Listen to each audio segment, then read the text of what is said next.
Okay. Hello, everyone. Thanks for joining us today at DevCon. My name is Ștefan. I'm from ING Hubs. I've joined in January, and I'm part of the SEPA Payments and Settlement Services area. Hello, and I'm 𝗫𝗃𝗃 Mihăiță. I've been a developer for the last 14 years. I joined ING in 2018, and I'm currently a chapter lead in ING Hubs Romania in one of the SWAT teams. And we are a group of dedicated, experienced engineers trying to help the organization by joining different teams. And since the beginning of the year, I enjoyed working with Ștefan on some performance improvements in some payment applications. And we really like the idea of creating a local sandbox, something that you can use to troubleshoot performance issues.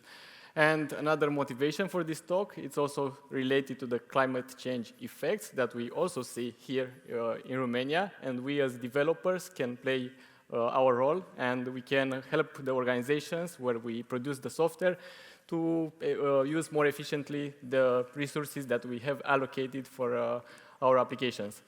So I think we can start. First of all, a little bit of background about ING. You've all probably heard of it. However, we are not from the bank. We're from the hubs. Even though both of them are part of the broader ING group, ING Bank Romania directly interacts with customers, providing traditional banking services. Us at the hubs, we create the technological solutions that make this possible. Now let's get started. What exactly are you referring to when we're talking about performance? Even though in the context of web applications, exact performance requirements may differ, for the most part, performance is usually measured in two ways. Either by the number of transactions that you can process in a second, or TPS, or by the response times of a single request. These metrics directly correlate to the following attributes of your application. First, you have the speed of your code, pretty much how fast you can process a single request. You also have the amount of resources that you have at your disposal. This can either mean having a more powerful CPU, which would decrease the processing time, or running your application across multiple machines, which would allow you to process requests in parallel. In theory, this is the easiest way of improving the performance. And I say in theory because we also have efficiency.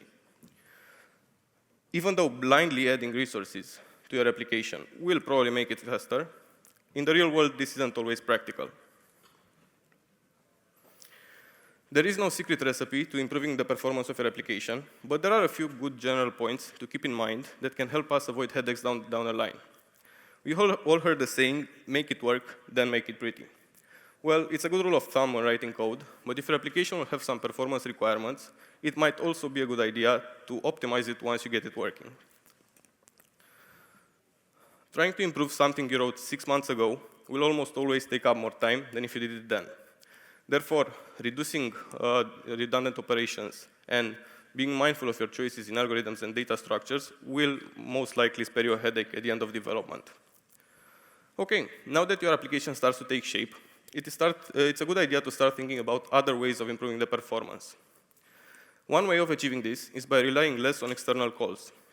Since the response times of these calls are out of your control, they can make your perfectly optimized application respond in 1 millisecond or 1 second.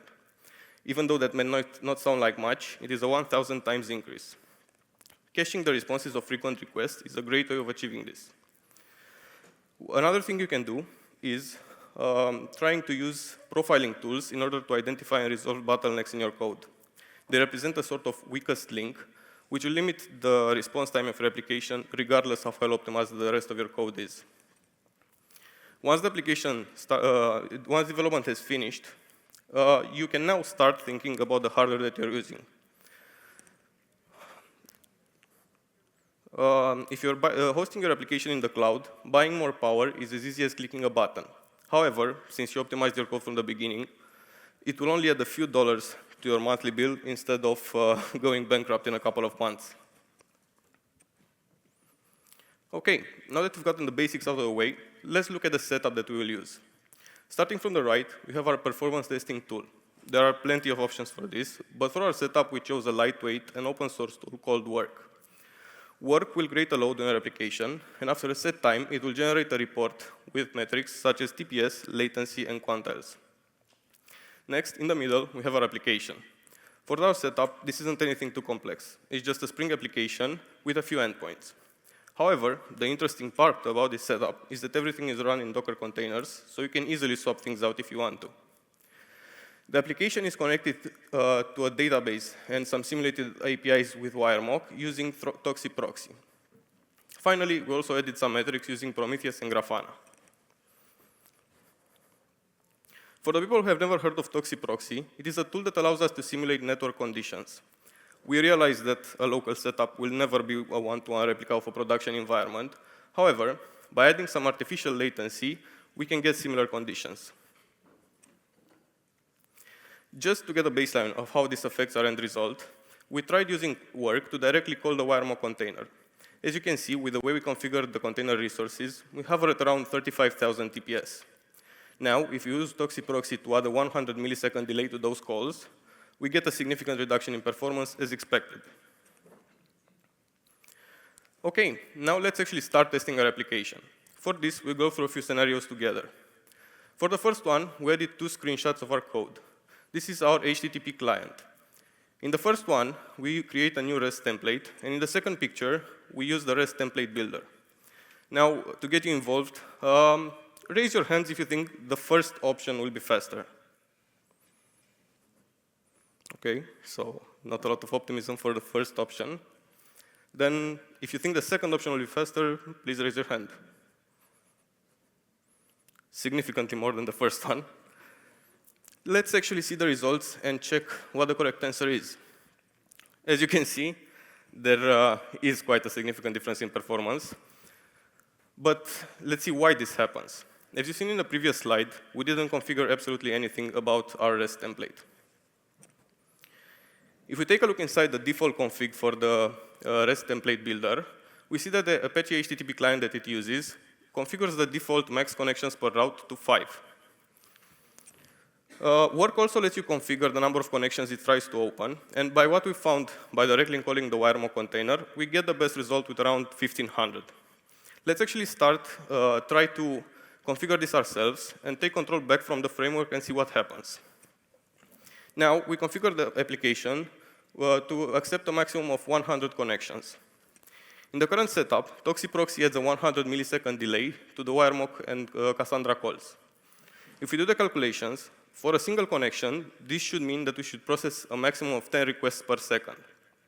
Now, if we multiply this by the number of connections, which is 100, we should receive a maximum of 1,000 TPS. Since the application doesn't do any complex processing, we can add a minimal amount of time to that, and it's safe to assume that we should process between 900 and 1,000 TPS. By running the scenario again with 1,500 connections in work, we see that we do get an increase in performance. However, the real performance benefit comes when we don't go overboard with the number of connections, and we configure work to use the same amount as the application. And you can notice that we land exactly where the ideal value is. This example shows how often overlooked things can have a major impact on performance and how important fine-tuning your application can be. For the next demo, I will pass the mic to my colleague. Thank you. Okay, so in the next part of the presentation, we will see a different setup. We are still using work to use 100 threads to iterate over 100 connections for some time. And here we also interact with the database. For Cassandra, we make it a little slower. We add an artificial delay of 200 milliseconds. So again, we are asking you for your participation. We have 2 options. So let's say the product owner is telling us, hey, you know, this part of our domain model is really important for the clients of our API. Let's expose that to the clients. So we as developers, we already use here Spring Data Cassandra. And we have 2 options. One of them is by returning some account entities from the database. We map those to some read model, and we write that to the response. And another option is to maybe use the asynchronous support from the Spring framework, and we can get a completable feature that eventually provides us the list of entities that we map to some DTO, and we write to the response. So for the first option, maybe if you can raise the hand if you think it's faster than the second one, which doesn't seem to be faster, but now maybe the second one, it uses asynchronous support, completable future. Do you expect it to be faster than the first one? Okay, a few raised hands, so yeah, it's greater than the first one. So usually, how you are implementing the code, let's say you end up putting this in production. We will use the same kind of approach to analyze and understand why the application behaves in such a way. So we are monitoring our application using Grafana. The data comes from Prometheus. Prometheus scrapes the data from the metrics metadata from our application. And we see here 421 requests per second. And this value, we will try to figure out if it makes sense. So I said that we have 100 threads. We iterate over 100 connections on the client side. So this is the thing calling our application. And we will try to understand if this number makes sense. So another metric that we also have, it's related to the average response time. So our application is responding in around 236 milliseconds. And it's also a good idea to take a look into the maximum latency. So some of the requests may take a longer time. Initially, we see a higher value, around 1 second, but this will decrease as soon as the object and the JVM warm map happens, all the connections are created, that value will also get to a lower value. So everything looks fine here. So for one connection, I can use, let's say, I can interact with Cassandra to get a response in 200 few milliseconds. And if I'm using this connection for a whole second, I should be getting somewhere between 4 and 5 responses. So the value for 121 requests per second, in this kind of setup, it looks fine. And we can also confirm from the instrumentation we activated in the DataStax client, we can see that the Cassandra latency is around the value that we expect. So we have 200 milliseconds, the artificial delay we added, plus the Cassandra response time, which is around 5 milliseconds. So Cassandra is fast, but we added a delay to make it more realistic. And the CPU and the memory, they look also fine. We have some steady values there, so everything is good. Now we will switch to the other example, and for some reason we get worse performance. We have around 37 requests per second, so that's more than 10 times worse TPS. And we will try to use the same approach to understand why this happens. So again, average response times shows us somewhere between 2 and 3 seconds response time. And the maximum latency still seems to be somewhere even higher. So something weird is definitely happening. On the Cassandra side, in the interaction, we see the responses get to the application in a good time, so around 206 milliseconds. Which is kind of bad for us because we cannot blame the other team that is managing the database. Hey, your database is slow, our application doesn't perform to the agreed times. So let's try to see which is the actual reason why this happens. We cannot blame the infrastructure team. The CPU and the memory, they are fine, so the values are also kind of low. And sometimes we get some answers in the documentation. Spring, I think it's known for having a very good documentation. And somewhere there, it tells you, hey, if you activate the asynchronous support for the Spring Data repositories, you will use the default. In our case, we didn't configure anything extra. We are using the default Spring Boot thread pool task executor, which, by the way, has a default value of 8 core threads. And this is actually the place from where the limitation comes in this case. And this thread pool task executor has different parameters we can configure. So let's say all the 8 threads are occupied because of the load. There is an additional request coming in the application. If all the threads are occupied, that, let's say, Lambda expression that we are using to map the entity from the database to the TTO, we write on the response. That task is queued in the thread pool queue, which by default has an unbounded size, so we can put unlimited objects there until we run out of memory. But we can also create extra threads if we use the max size. So let's say we kind of understood what the documentation tells us, but we like experiments, so we want to achieve 400 requests per second. So we have in our pocket 400 threads, platform threads. We are using them to reach 400 TPS. And in the chart below, we see that there is an increasing load to the application, but at some point, everything stops. So we don't see any more data. And there is a good reason for that. If we check the threads chart, we can see a linearly increasing value. Around 300 threads, somewhere there, the application actually dies. So we cannot allocate enough memory to create more threads. And because of the misconfiguration that we used, luckily, in this kind of local setup, after the, let's say, all the 400 threads are occupied doing translations in those lambda expression between count entity and the DTO, all the queue capacity size is full with 5 tasks there. And if there is another extra request coming in, well, in this configuration, we are creating an unlimited number of extra threads. So this is kind of bad.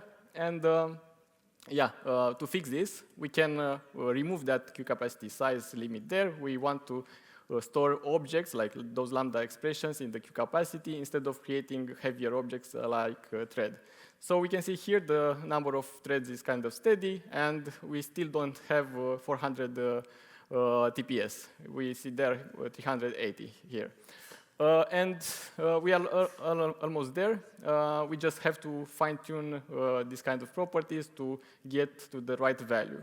But today we have virtual threads. Let's just activate them. We see that for our implementation, you don't have to configure sizes for thread pool for the queues and so on. We just activate this and we get 429 requests per second. And this is helping us. And by the way, it's also working even better, a little better for the first example. So when we synchronously get the data from the database, map everything to the simple account DTO read model class, and then, that is it. But I think you like troubleshooting sessions and live coding. So we have another example for you. Now, this is a repository that you will be able to use also locally in your projects with the setup that Ștefan presented. So we will provide you the link. And in this part of the demo, we have, let's say, a new requirement from the business. So let's say our API has a good domain inside. We exposed it earlier in that endpoint, but now we want to enrich the data that we have locally in our system with something from the outside. So we have this kind of endpoint here, the first one, where we get the request from the client, but we have to interact with another system. So for this example, we have to get the balance information for some kind of entity. And after that, we are using the async SQL template to get some account entity from the database. And after that, we asynchronously translate everything to one single response, including the balance information and the local account entity data. I will also show you what performance metrics we got. So we have actually lower values. So we see 383 requests per second. And this makes sense to have lower TPS because the response time is now a little higher. So we see here 260 milliseconds. We also added more metrics here. So I said that we have to interact with another system to get the balance. And for that, we are monitoring on the client side. So our application calls the other system and gets the balance information within 54 milliseconds. So because of that extra hop that our flow needs, the application needs to wait for that balance information to be there. This is the reason why we have less throughput. So now we have the same kind of use case, but let's say you cannot call the other system with the data you have from the request. You have to retrieve the data from the database, and only after that, let's say here. So I asynchronously get the balance information based on some account entity information I have in the database, and I'm doing the API call here in the Lambda expression, not above. So again, I'm asking your help. If you expect that this implementation here, when I don't call the API first, I will call it inside this Lambda expression. If I'm doing this here, do you expect the performance will be better? So again, with raised hands, if you don't raise your hand, we will think that you don't expect to be better. So everybody expects this to be worse. So again, we run the experiment. We can check the metrics. So here, like you expected also, we see 18 requests per second. The average response time in this case is around 2 seconds. So that's very 10 times more. Maximum response latency, again, very high. And finally, we see Cassandra is responding slower. So around 2 seconds is the response time from Cassandra. This time, we can blame the database team. Hey, the Cassandra application is really working very slow. You have to fix it because our response time now is above our SLA. We can do that, but we can also, let's say, do our own investigation on our machine. So in this case, maybe you can run the application locally, you can reproduce the behavior, and you can add some breakpoints. But there is also the possibility to activate, for example, Java flight recorder. So in our container, you can pass here these parameters, and I'm telling the application, hey, you need to also start the Java flight recorder after the startup time, let's say, and for some time you need to do the profiling, and all the profiling data will end up in some file. And because we don't have enough time to wait for this file to be generated, I already have here the Java flight recorder output.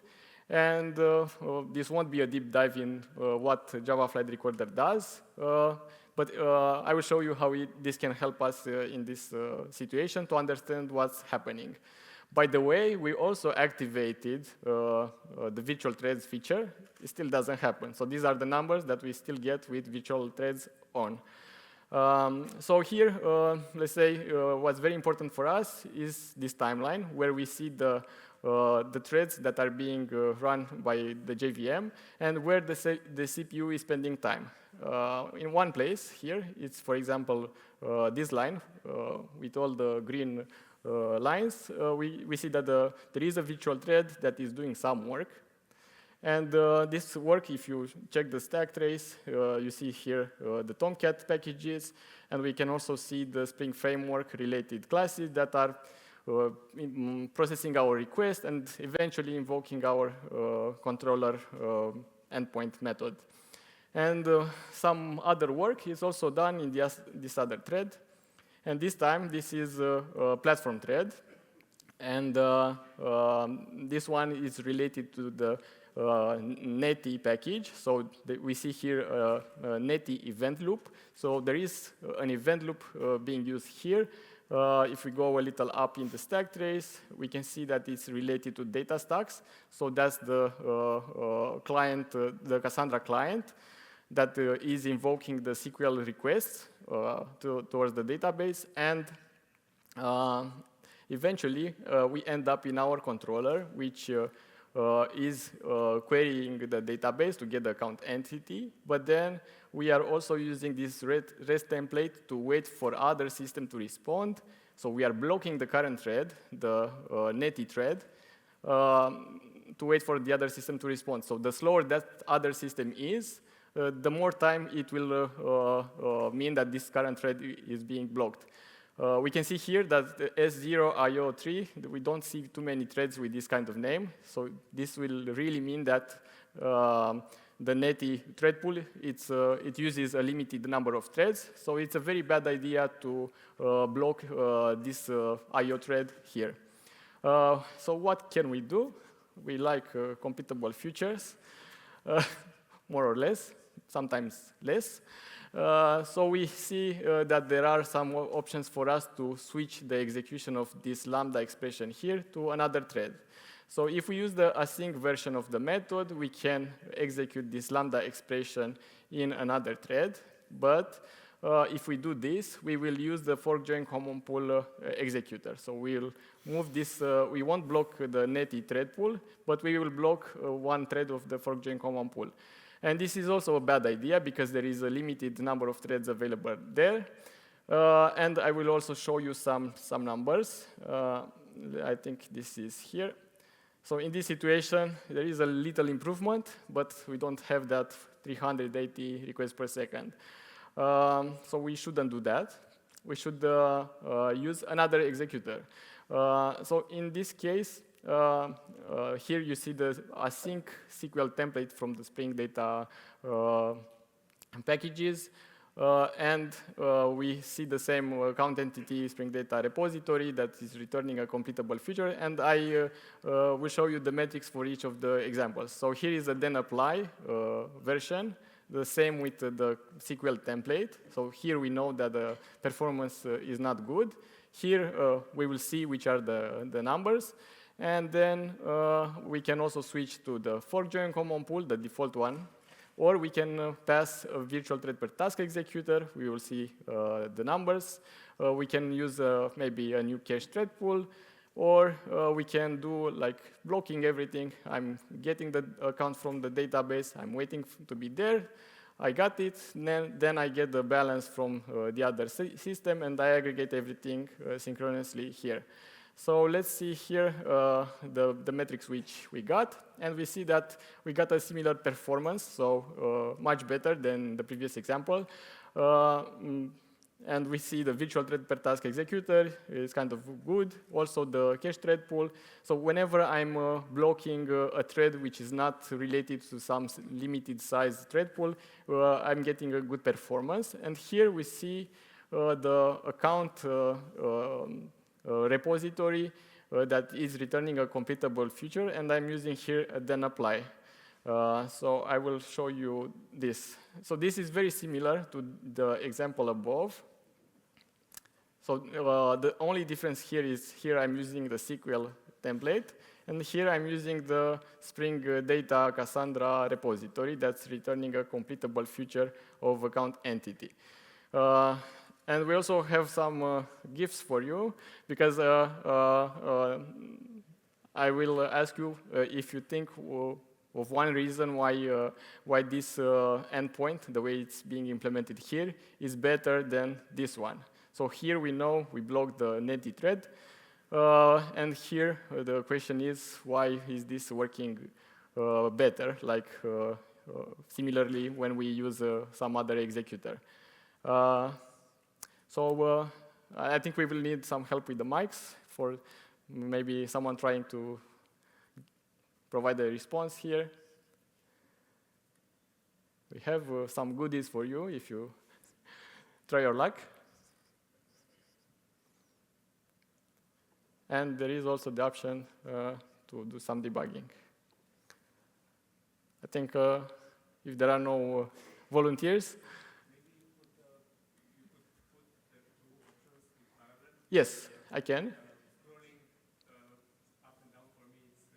Okay, so these are the two versions.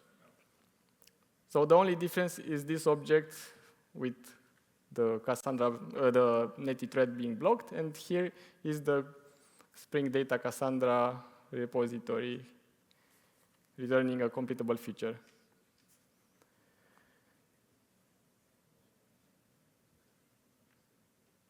This is bad, this is good, or better.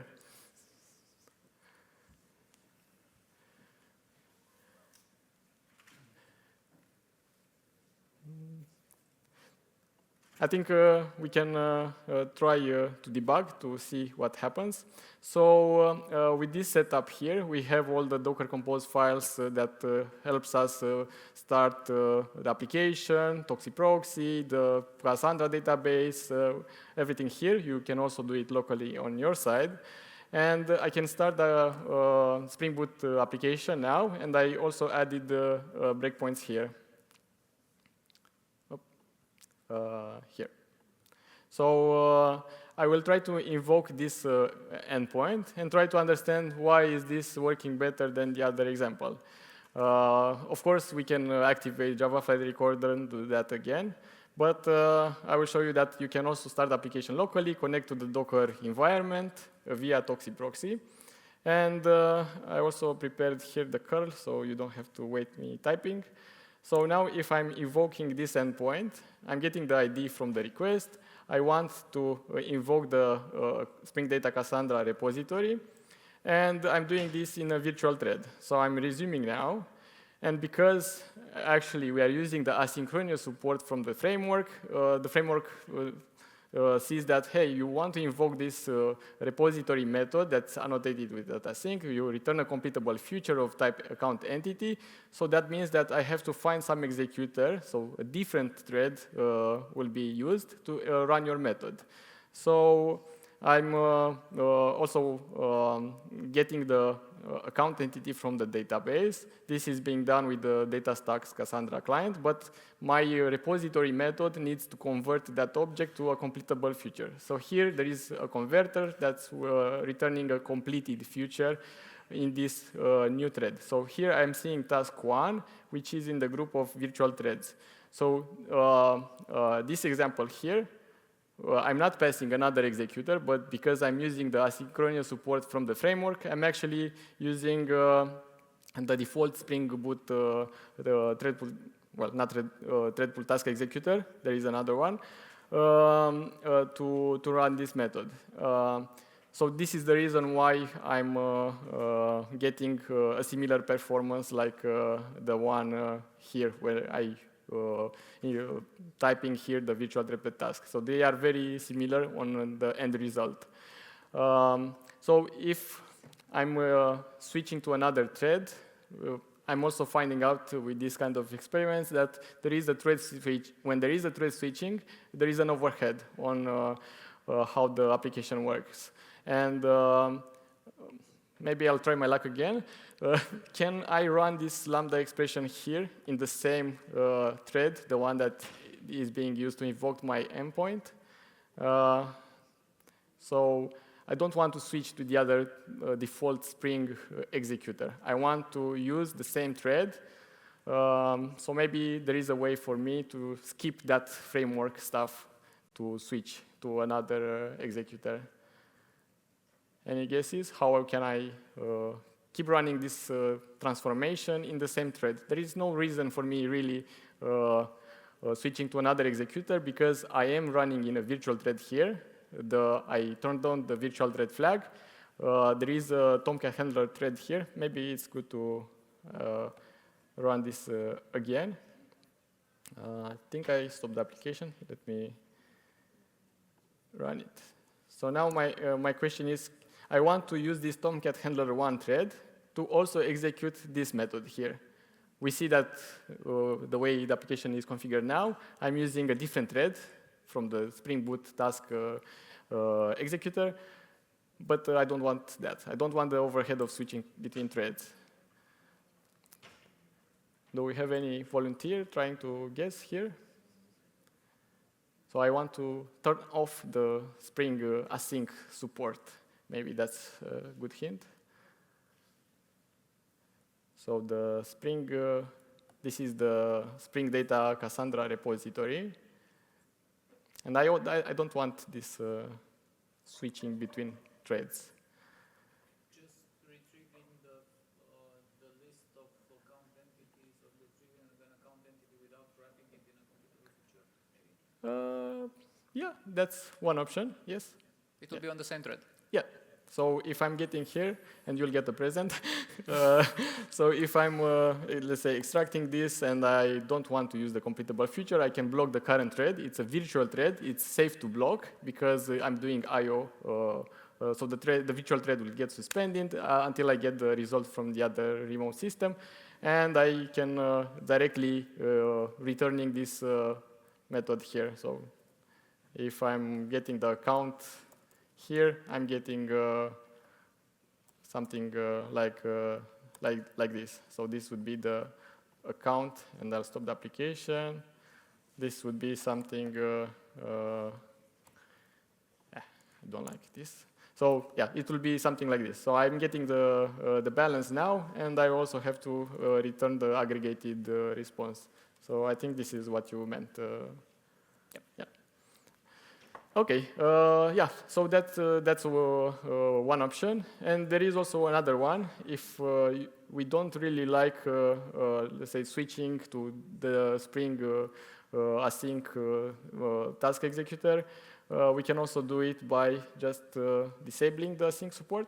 If I'm doing this, I can, so because of that annotation disappeared from the configuration with enable async, that means the annotation I have on the account entity repository, this won't be actually detected. So the async execution aspect support here, this one won't be invoked because we are ignoring that annotation. So if I'm running this again, I will see that, yeah, I'm running I'm invoking the controller in this Tomcat handler, and here, when I'm getting the completed feature, I'm still in the Tomcat handler 21 thread, and this is the same one which is aggregating everything in one single response. Yeah, and I think, yeah, that was our troubleshooting session. So we have some conclusions for the talk. So performance test is a lot of about running simulations that can confirm your assumptions. Like you saw, observability tools like Grafana can help you understand very good what the behavior of the system is. Sometimes, let's say, virtual threads are very helpful. They can certainly help, but not in all cases. Blocking native threads is a very bad idea, especially if you are blocking threads from a thread pool that uses a limited size.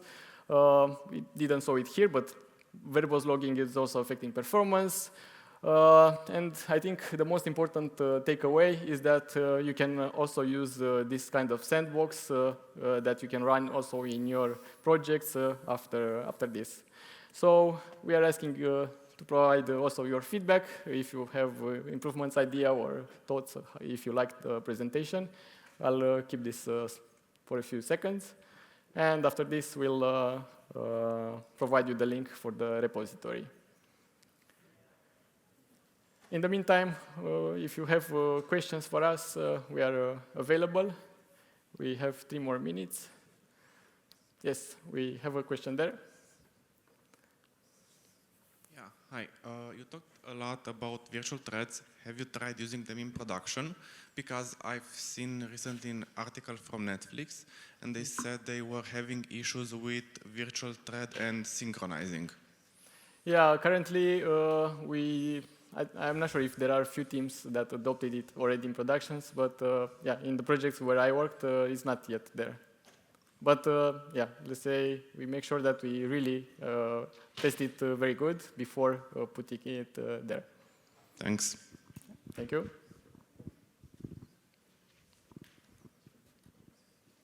Do we have any a quick question. Maybe I missed it, sorry, if this is the case.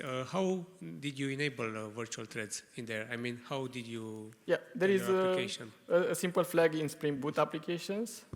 I think it's, let me find the right, yeah. So with this simple flag, Spring Threads virtual enabled, that's it. The Spring framework knows that there is this property on, and then the implementation of the default Spring Boot task executor will make sure that it uses virtual threads instead of platform threads. So there are 2 flavors of that executor, and it will switch to the virtual thread one just by using this flag.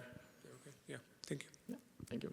And it's always very good or safe to block a virtual thread. That's the most important thing. Okay, I don't know if there are more questions, but yeah. Just the last question. Yes. Have you tried any reactive framework? Yes, we had the bonus for the talk today here. but we thought that there won't be time. So we did a comparison between virtual threads and Spring Webflux. There were cases when Spring Webflux actually worked better. We had an implementation with, I'm calling this endpoint of mine that is calling more endpoints towards other slower systems. And we saw that the Webflux reactive framework is working better than virtual threads. But we also called the other endpoints that prove that the virtual threads were better than reactive framework. So it kind of depends on what you are calling and context-wise, yeah. But with this setup, you can test both versions. You can test the same implementation with different JVM versions and so on. So it's something locally, you can run it, don't bother other teams. Understood. Thank you. Okay, I think that completes the session. I'll leave the QR code here. So, thank you. Thank you very much, gentlemen. Thank you and congratulations for your work.